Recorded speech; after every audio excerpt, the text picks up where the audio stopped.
All right, everyone, welcome to Sour Horsepower, and today we're going to be taking a look at Tirado Racing's 2009 Dodge Challenger SRT8.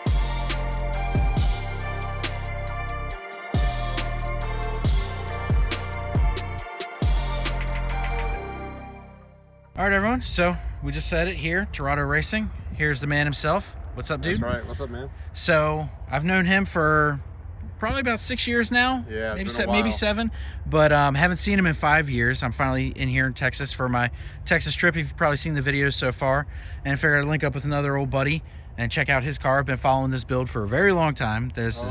Very extensive. He's got a lot of work done to it. It's more of an autocross mixed with a little bit of track prep, so we'll go with that.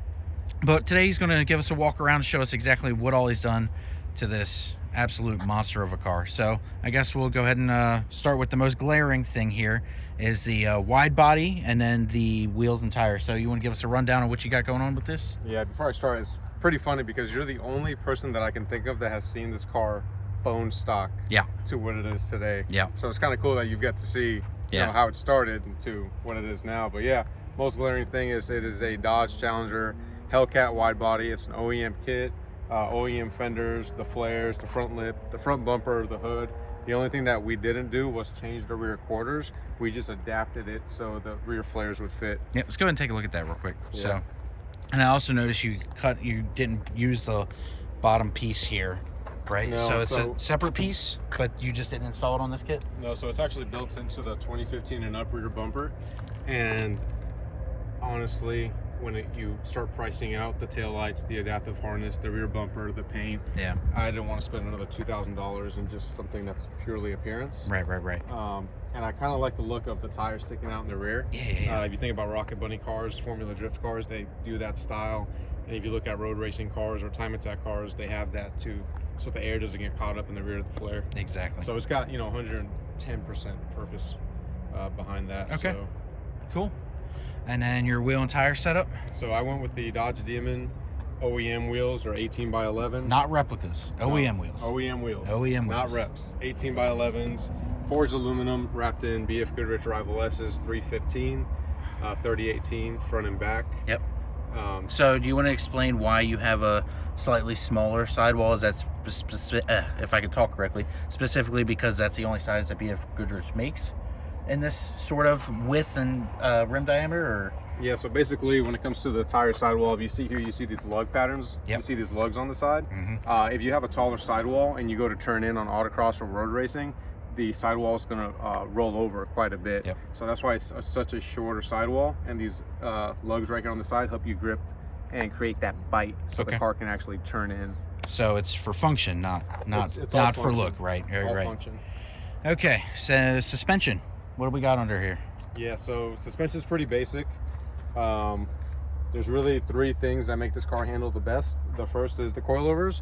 We're using out of the box BC Racing BR type coilovers. They got 30 clicks of adaptive, compression, I guess you could say. So front and back, and then we have a Hotchkiss front sway bar, a stock rear sway bar, but what really ties everything together is the roll cage, which is on the interior. Oh, yeah, let's take a look at that real quick since you just mentioned it. So it's a 6-point Weldon roll cage. So point 1 is here, point 2 is about midway, and the third point goes into the trunk. Wow, and you got the padding and everything wrapped around it? Yeah, that's not SFI padding, that's just pull noodle. Okay. So I don't know if we're going to pull everything out and paint this cage or not. Still kind of debating, or we might redo the cage for something a little more aggressive.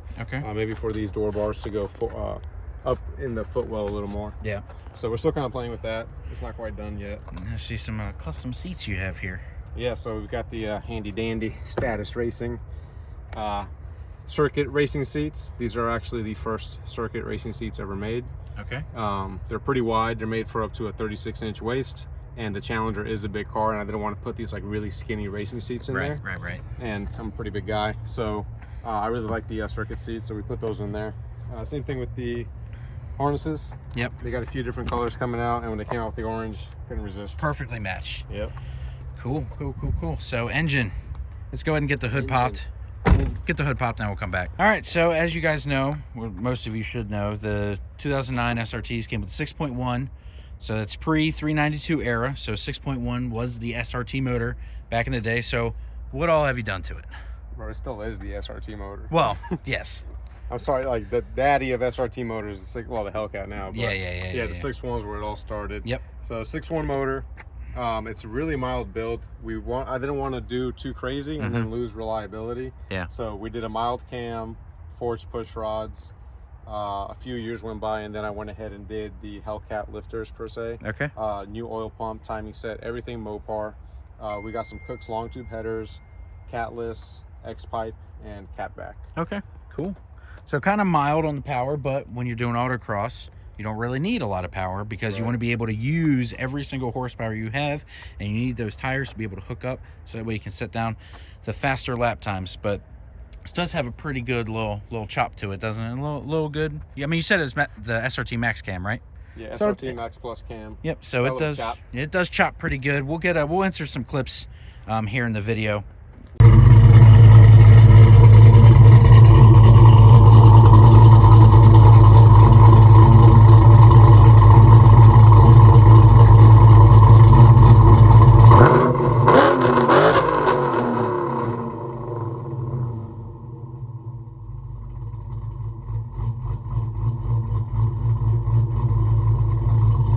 I mean, for what it is, because it's got a pretty good range of power, even on the road racing stuff. Like, there's literally there's a track right across the street. Yeah. It's got pretty good amount of power. Okay. Which is really still not a lot. We're trying to bump those numbers up. Yep. But for what we've done, it's been reliable. It's been consistent, and we haven't had a lot of issues with it at all. Awesome. So maybe just a couple of retunes here and there, but other than that, the car's been consistent and solid. Awesome. That's what we like to see.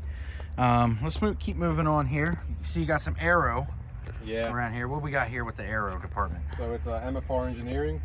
It is made out of aircraft grade aluminum, powder coated black. This is the chassis mounted front splitter for the Hellcat wide bodies. Chassis mounted? So yes. Is that just from these little things here, or is it actually chassis mounted underneath? Yeah, so it's actually chassis mounted underneath. It goes all the way to the transmission. So it covers the oil pan. Let's see if we can get a little sneak peek under there. Oh, yep, sure does. All right, cool. Yeah, same thing with the tow hook. I mean, that's not just for looks. That's actually mounted to the chassis, so you can, get saved if you mess up. Awesome. These rods really just kind of bring the splitter up and down. Okay. So I have it up now because you saw my driveway. Yeah. Yeah, it's pretty steep. And the same thing with the rear. We got the chassis mounted rear. Let's go take a look at that. That is actually Diffuser. Quite aggressive looking. Yeah, and then wicker bill up here as well. Of course, standard wicker bill. Standard wicker bill. I don't really know how much downforce this creates, but I just thought it looked pretty cool. That would be a cool video, getting into a wind tunnel. Yeah. That would be pretty cool. Yeah. So this rear diffuser, man. Yep. I was talking to Mike, and this was custom made for me, so you won't see this rear diffuser for a wide body Challenger on their website. Okay. You just got to email or call them and ask them for the Tirado Racing rear diffuser. Okay. Also chassis mounted, and it goes all the way to the back. It goes right to the end of the... You can see it wraps underneath the exhaust there. It comes all the way down the side, and then let's get a little look under there. Yep. So, awesome. So they have two more pieces that will complete their entire aero package. Yep. So you'll have the side splitters, but what it does is that it covers the underside of the car completely. Okay. And it connects up to the rear diffuser and the front splitter, so it's completely flat underneath. I just don't have the other pieces. Right. Well, awesome, man. You've done a fantastic job with this build, and he did it with a purpose too. So that's one of the good things too. Like, if you start a build, have a goal in mind for where you want to take that build to, because just slapping a bunch of parts on a car doesn't always turn out to be a cohesive package, and sometimes you can get lost in your direction for when you're doing cars. But he's had this goal right from the start to do like an autocross or a track prep build, and it's come out pretty awesome. You won't see another Challenger like this one on the road, that's for sure. So not to this extent with all the aero and everything like that. So, and there's still more to come. He's still more to come, right? Oh yeah, we're not done. Yeah, we're not done. We're not done. I've already changed stuff, and I already forgot to mention it. I'm so used to giving the typical spiel. I mean, we got different upper control arms too. Oh yeah. Those.